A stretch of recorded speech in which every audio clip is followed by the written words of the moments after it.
Well, hello there. My name is HW. I'm the Suze. And today we're talking about the treble booster in the Kemper, Suze. Yeah. It's pretty cool. We touched on this in the lead booster kind of video. Mm-hmm. What's the best boost in the Kemper? Right. And it is called a booster, but the treble booster is not really a boost. I mean, it is and it isn't. Mm-hmm. So the old school treble booster was to make darker amps brighter, more like very high present amps. Mm-hmm. But they're not totally clean. And when you push the front, it acts as like a boost in the front, but also adds a lot of brightness. So from the very beginning, it was like meant to change the sound of your amp, not necessarily make you brighter so you could jump out for a part. Right. Okay. You know what I'm saying? Like a tone sweetener. Or like a changer. Yeah, totally. So what happens here, I think, is people overlook it if you don't know how to use it. Mm-hmm. So like famously, Brian May would take his normal channel of his Vox, which was pretty dark, and he was playing guitar that was single coils, but I don't think it's as kind of bright as a Strat, you know? Mm-hmm. And he would just turn that thing so high and it'd be so much low end and so much mid range, like it probably not as useful. Mm-hmm. Then he would slam a treble booster into it and give him all that high searingness with all the mids and stuff. Right. So here, play this off and then back on. We're with the this is Stooges Arshel 2.2. Second channel, it's the dark channel of that amp, okay. The normal channel, and it's almost halfway up on the gain according to the Kemper.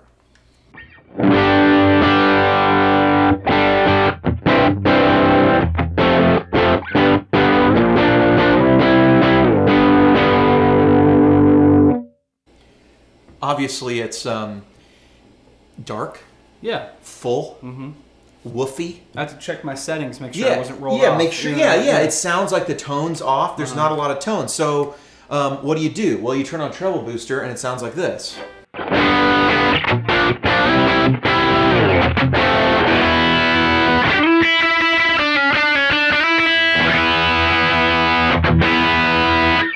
Now it sounds saturated, big, full, and that's sort of the thing. So do you use it like a boost? You wouldn't really have that dark sound and then turn on, you know what I mean? Right. So I think why this is useful is there's a lot of profiles. We've done AC30 stuff. We did like this Arshel. And like with certain guitars, you might go, these profiles are not usable to me. Mm-hmm. Like this is too dark. Like if this is your guitar, if you have a JM Pro with humbuckers or another Sir with these style humbuckers, you're going to go, this thing is too dark. This profile is not usable to me. Mm-hmm. And that's kind of true of how amps work too. Not all of them are like home run, knock it out of the park pairings. Yeah. And this is very full. The guitar is pretty full, but with a different guitar, this might fit really well. Like even without the treble booster. Even without the treble booster. Right. Like maybe with something like this.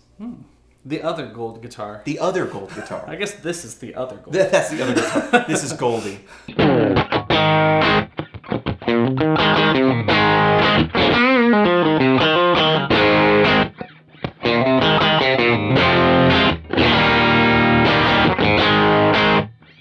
It's extra beefy because I'm in E flat also. Okay.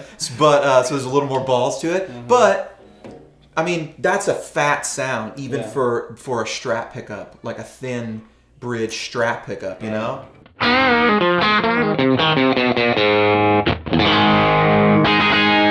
Yeah. So it might really work in another situation. Mm-hmm. We're evening out the output with a little soft shaper boost, so I'm even going harder into the front of it.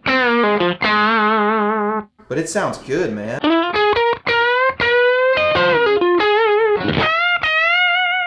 Yeah, it doesn't have that like ice picky thing. No. Yeah. And so with a bright guitar, maybe with a telly bridge or something, there are darker profiles that a lot of us, especially like Sunday morning guys who love our bright sounds, we might be going, I don't like that profile, it doesn't work for anything. But turn on the old treble booster.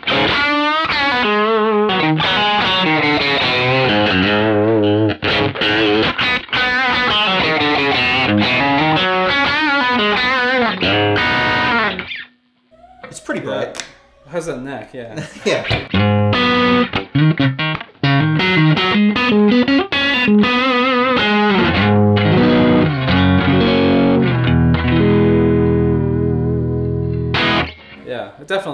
livens it back up, you know. It definitely livens it back up. To me, though, humbuckers, darker sound, fuller sounds is where is where the treble booster out of the park. It's going. It's going. It's going.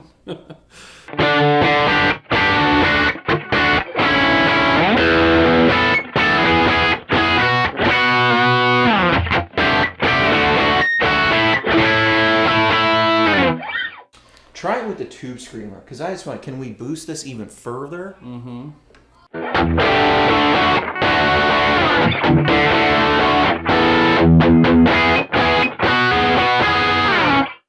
I mean, really, I think it's safest to say the treble booster, you almost just pair it with the profile, and it's like it's always on. It's part of the core sound. Right. You know? And then you can still boost into it. You can still put a tube screamer into it for more mids. You can still put a soft shaper into it. You can do whatever you want to it. You know what I mean? Yeah, it's just, you know, kind of an always on helper of that profile. Yeah, it's really kind of like, that's why in the last video I mentioned the treble booster is sort of like an in-between between a boost and an overdrive. Like it's kind of both things. You're getting more saturation by boosting the front, but it's not like just a clean boost by any means. And it really can make the tone. Because you take something really thick like that and you get all that. Bright amps have a hard time being bright and making a really thick low end. Yeah. You know what I mean? Like a lot of amps, like I feel like most amps do not do that well. Boogies can kind of do both things. But most of the time, the thicker, the more mid-rangey, the more like just fat the sound, you usually get some darkness up top, and you gotta help it with a bright guitar or something. But you get that incredible kind of sound kind of thing. You know what I mean? Try the bridge on here with the tone all the way off.